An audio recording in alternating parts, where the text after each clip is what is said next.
In the wintertime and summertime, we made our own toys to fit the seasons of the year. And one of my favorites was having a truck wagon. We call it a truck wagon. It was a little homemade wagon.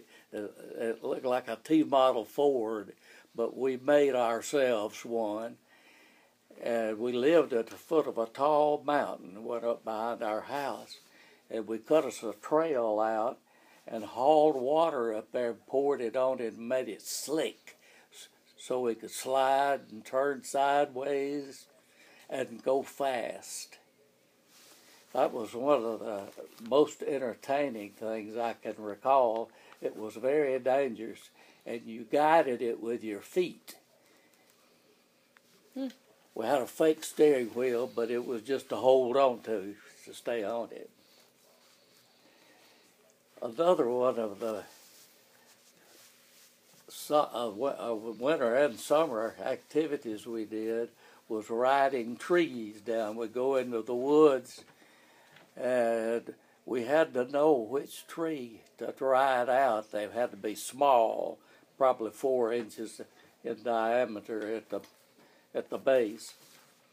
And it didn't take us long to learn that we needed to do hickory only. No chestnut, no pine, or any of the other trees that are native to this area of the country, because you got up real high, you had to climb clear to the top and then pull it over and ride it down to the ground. We loved to do that. I unfortunately fell out of it one time, and it made a knot on the back of my head about the size of an egg. And I tried to keep it secret because I was afraid my parents would stop us from riding the trees down, and I liked that very much. I was afraid that I was going to have a concussion. I didn't know what it meant, but I'd heard of it before, but I never did. It finally went down and went away. In the summertime, we used to have showers fairly often, even more than it is now. And when springtime came, my mother would set a day that she was going to let us pull our shoes off and our clothes, and we could run, see who could run the fastest. This particular time, my brother was about to outrun me, and I thought I would stop him, and I stepped on his heel. Right, I was behind him. I stepped on his heel, and it threw me, and I walked on crutches for 6 weeks.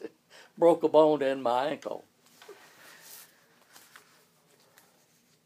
Then another very interesting thing was my parents always had fruit and stuff for us to eat. And they figured out a way to keep fruit. In those days, there was no electricity, no refrigerators, and no freezers. So my dad built a box. It was a square box, I recall, and he'd go to the creek banks and haul sand, and just native sand to the area. He'd fill the thing up, and his box up with that sand, and we would gather apples. I remember those great big red delicious apples, beautiful things. We'd dig a hole in the sand, and we had it mounted upstairs. We lived in a 2-story house, and it had the refrigeration, I guess you would call it, upstairs. And we'd dig a hole down in the sand about a foot or more deep, wrap all the fruit in a newspaper, real tight, and tighten it up, and stick it right to the bottom of the sand, and then cover it. And it would keep fruit all winter long. It has such a great taste. I could remember that well. Nearly everybody had a fruit garden, and everybody had a vegetable garden. As when we grew up, we didn't know it, but we were eating the right thing. We made our own bread, and it was colored dark. The whole grain was made into bread, which made it dark. And it was very healthy for us. We didn't know that we were eating the healthiest food of anybody in the country. I remember at school, when the school lunch program first started, they'd hire 2 or 3 ladies to come to the school about 10 o'clock in the morning.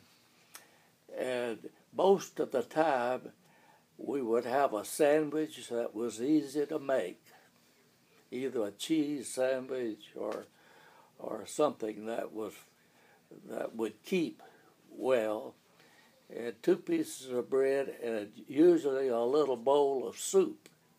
And that was all we got. And I always liked to end my eating lunch with a chocolate popsicle. So I would try to save up my money and have a nickel so I could buy my chocolate popsicle. I loved it. The times were very hard, and I came into the world at the very beginning of the Great Depression, and the Depression was not over until World War II was over. It lasted over 20 years. There was no work for anybody at any time. And I spent a lot of days working 10 hours for 75 cents. And I never ever asked about the salary because I was just glad to have something to do. It was a hard time, but all in all, it was a good time. All of us kids had a great time. We had a lot of freedom. Our parents didn't look after us very carefully. And when it would rain and fill the ditches and